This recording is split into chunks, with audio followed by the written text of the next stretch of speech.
Hi, my name is Ragnar from Frason Fencing, and I'm a competitive fencer who's learning about all different kinds of weapons throughout history. Today it's all about one of the most trusted companions from early medieval history, the round shield. The round shield had its run of glory for over 1,000 years, which made it one of the longest standing types of defensive weapons ever used. I'm going to give you a brief overview on its properties and then show you actual footage of how people fight with it today, explaining the techniques on display to improve your understanding of the shield's capabilities. We rarely see round shields being used by the HEMA community or other weapon-based martial arts. There does, however, exist a small community which keeps its memory alive and predominantly uses it in duels and large group battles up until this very day.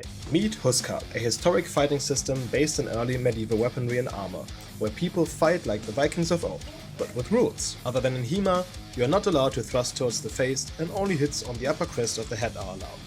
This is done for safety reasons, since a lot of people are wearing open-faced helmets and getting hit by a steel weapon, even if it's blunt, wouldn't feel nice. Another system that frequently uses round shields is called 133, but I'm not too familiar with its applications. Coming back to the round shield, what made it so popular on dominating on the battlefields?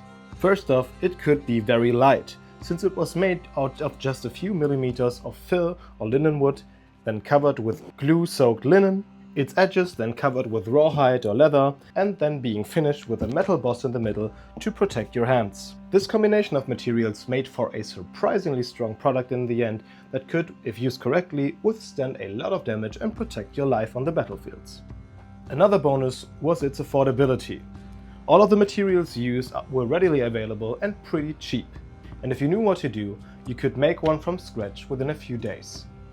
And as a bonus, the boss was rarely being damaged so much that it couldn't be reused, so that means if your old shield got destroyed, just let the local blacksmith debump it and then put it onto the new shield, and voila, you've got a new battle-ready shield. These attributes, however, could be as much a detriment as they could be a benefit.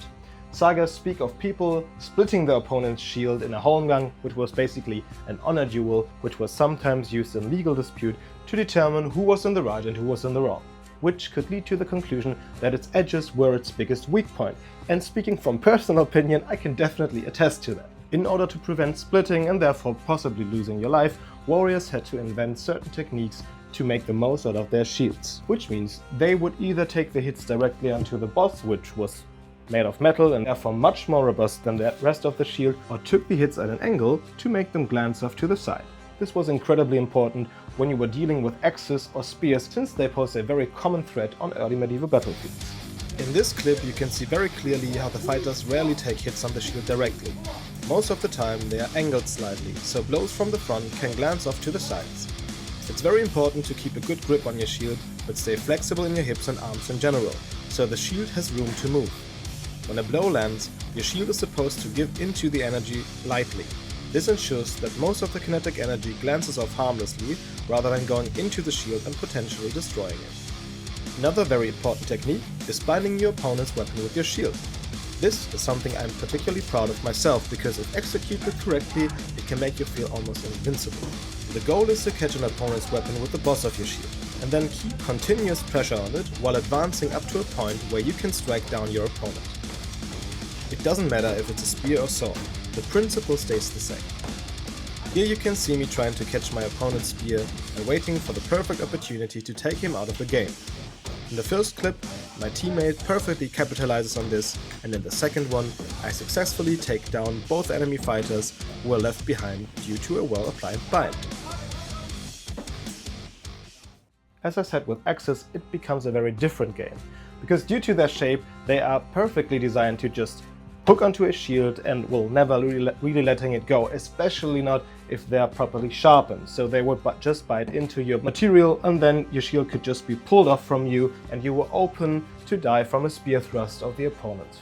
In my opinion, you have two viable options to prevent that from happening. With the first one, if your opponent already hooked his axe into your shield, you wouldn't do well to fight it directly.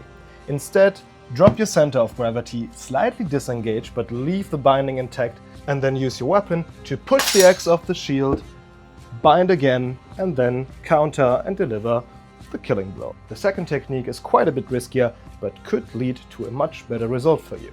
First, be mindful of where the enemy's spears are. You don't want to get poked in the stomach, so engage in the pulling yourself and try to move your opponent away from his spear line. Once that's properly accomplished, it's time to push back.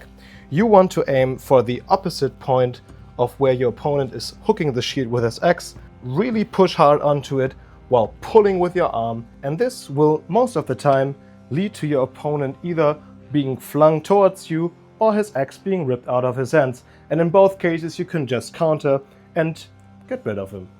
As I said, this is a high risk and high reward technique, and it's just a tool for your little toolbox that you can pull out when the situation arises. Also, please do keep in mind that these techniques were specifically designed to be used on a battlefield situation where you will be facing multiple opponents with not only shorter weapons and shields, but also longer weapons like spears or Dane axes.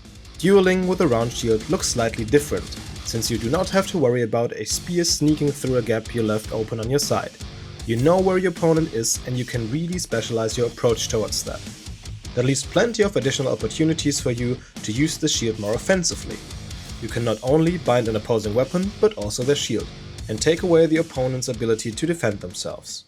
To sum it all up, the round shield's flexibility makes it one of the strongest types of shields out there. It's lightweight, cheap, and easily replaceable, and in my opinion, one of the best shields out there for duels in general. If you want to learn more about fighting with all kinds of medieval and Renaissance weapons, consider subscribing and ringing the bell. This would help me a lot. I have been Ragnar from Frason Fencing, and I see you in the next video. Ciao!